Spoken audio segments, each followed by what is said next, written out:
Alright, today we're going to highlight small block Chevy two-piece rear main seal replacement using the Fel Pro rear main seal, which is the BS 1180-9-1.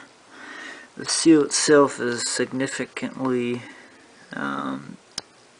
improved design as far as I'm concerned over the one that I took out of there. You can look at the two ends of the seal and I'll let you be the judge. I don't know if that's just because my other one was old and worn out. We'll note that when I changed this seal out, the seal on the cap side, as far as the old seal goes, was the only one that was actually wet. Looked like it had been leaking from that area, which, you know, gravity, I don't know, a lot of different considerations, and continuously been soaked in oil may have caused that. But the upper seal, which I moved around the crank to remove, was quite dry on both ends. But obviously done a lot of cleanup thus far. I'm in the installation phase, but I just wanted to do this video to kind of highlight some of the things that I used and to take a look at the setup that I got for a Corvette, C3 Corvette, two-piece rear main seal. If your motor has one, then you know what I'm talking about. It's somewhat challenging, so when I was looking on the internet, there's not a lot of things out there that highlight the actual process, except for if the engine's on a stand. So I did see some one-piece rear main seals and some other non-GM swaps, or maybe I just wasn't looking hard enough. But this one I would like to get out there so that people know that it can be done. It is a pain in the rear and a very time-consuming process, and obviously if you got a lift and you're in a professional garage, it probably wouldn't be as hard as it is for me. But I got mine on 4-jack stands, and I use the redneck and or hillbilly creepers, if you will, just cardboard laying on the ground. So one of the key things I want to highlight is pump's already out, but is that can of brake clean right there will be your friend during this job. A lot of time-consuming gasket removal. But so with the can of brake clean, I use this wooden popsicle stick that I use normally to mix up sealants. I used it for scraping gaskets, and believe it or not, I use this screwdriver, very fine small tip screwdriver. I know a lot of people would start saying stuff, but however, light pressure. I've been a mechanic for many years, and I know how to mar and score and scar metals, so scraping gasket sealer off some troubled areas like the outside of this main cap, that thing came in handy. Obviously I didn't do any damage on there. I'm very careful when I scrape. But and in the front side, near the little channel on the front end of the where the valve excuse me, where the oil pan would seal up to the timing chain cover. There's quite a lot of sealant and nastiness up in there from the usage of the old multiple gaskets, which I got a brand new Fel Pro one-piece gasket designed for these older small block Chevys with the multiple piece gasket. So I'll do a little video on that as well. But there she is, safety glasses.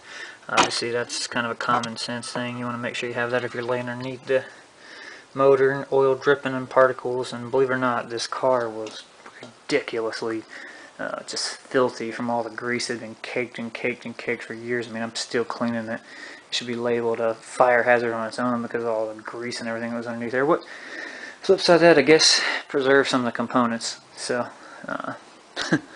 guess I can't complain too much about grease in an issue like that. But I got this knife. I didn't really use the knife. Actually, didn't use it at all for that matter, but just had it out there just in case.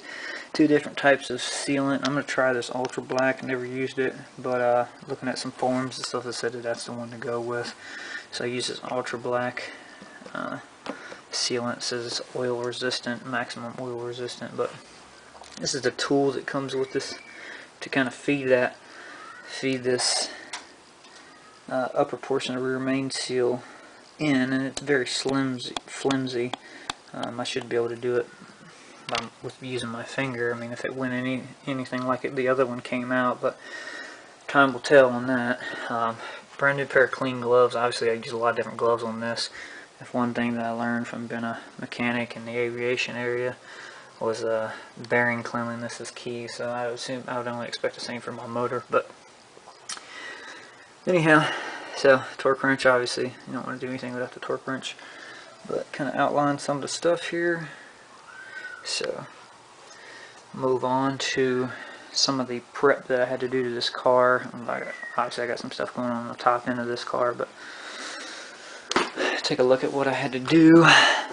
One of which is a necessity on these style Corvettes is in order to lower the oil pan, I had to disconnect from the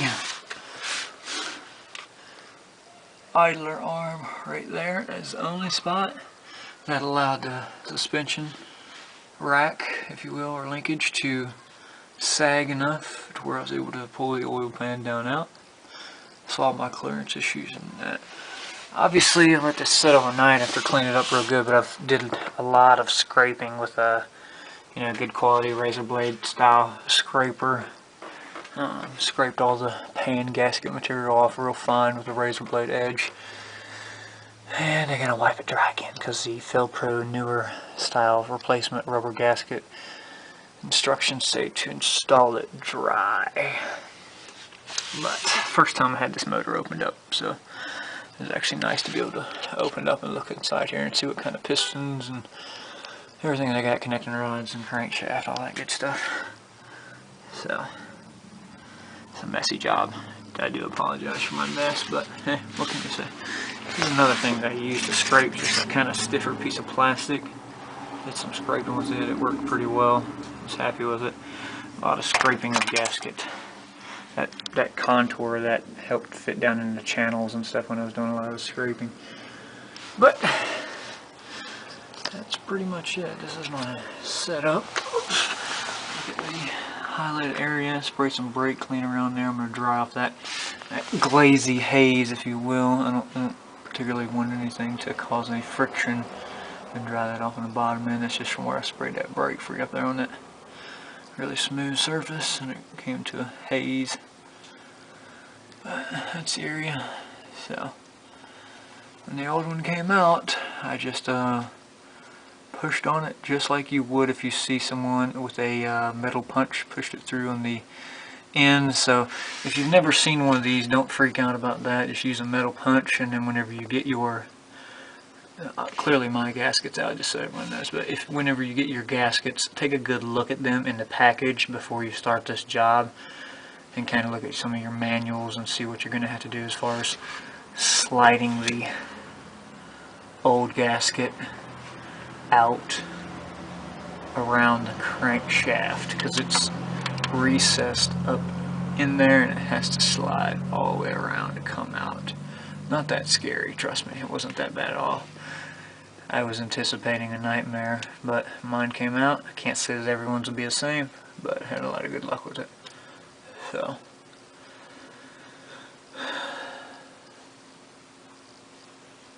that's it.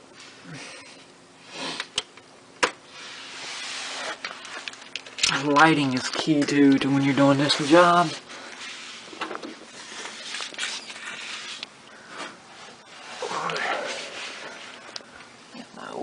Pump all out, and that kit, rear priest main seal kit, came with this retainer right here.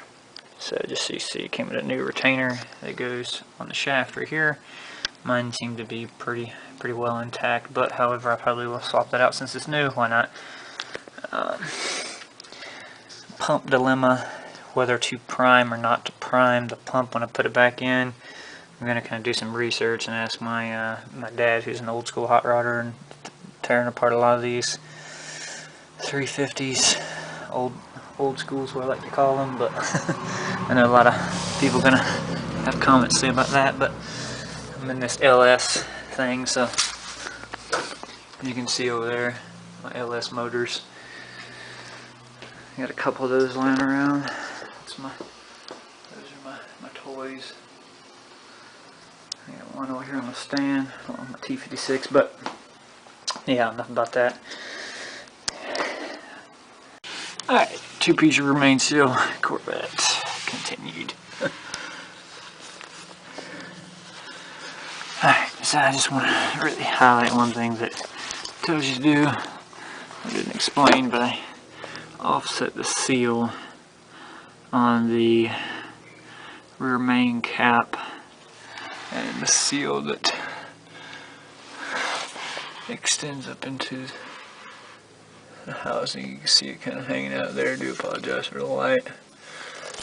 It's recessed on this side, so directly lines up with my cap. Let's see if I can get a better angle here. There we go.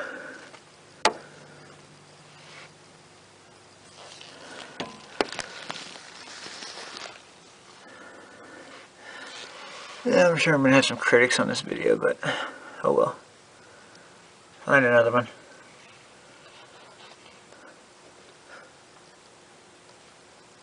There she is, pushed up in there. One thing I didn't notice, this seal significantly seemed like it was thicker, so when I was pushing it in there, you just got to be careful that this non-chamfered edge right here, or straightened edge if you will, rigid edge, the square little extender point right there that sticks up that the seal guides around, was slicing the backside of it, so I was very careful not to allow that happen, but it was, oh man, probably about 25. That was very, very minute. I'm not even going to get into the measurement because it was like a pin needle in comparison to anything. About 1/1000th of an inch. Just kind of shaving it like a hair. A little bit of the lip on that internal side. But again, what I'm talking about is this area inside of here. Inside there's a little lip. When you get your seal, you'll see what I'm talking about in the inners. But I'm gonna put that cap up there. I don't know if my engine will be started for a couple days, and the Phil Pro recommends that you put some automotive grease on there. So that's what I'll do. Slide some of that up in there. Be good to go. And probably lather some of that up in there after I clean that bearing surface again. Like I said, you can never clean too much, but that's all I do. And don't put any oil or anything on this outer edge, but do oil this inner surface, as that's what's recommended by Phil Pro, but nothing on this mating surface to the iron block and or cap side. Alright, put it up, and I'm going to torque it to specs, and it should be back. Alright, put some black Permatex in the indicated areas according to the GM service manual, right next to the seal right there. Again, you can see the shaded gray area right there. It's exactly what's outlined in the GM service manual. Only in those areas, and very, very light, hardly anything at all, just smudge it around my finger, if you will, against the metal. So, following the instructions is usually good. So we're going to put this cap on, and again, I'm going to coat grease on the area of the cap. And I already put my light coat of oil on the inner diameter of both seals, so it should be good to go.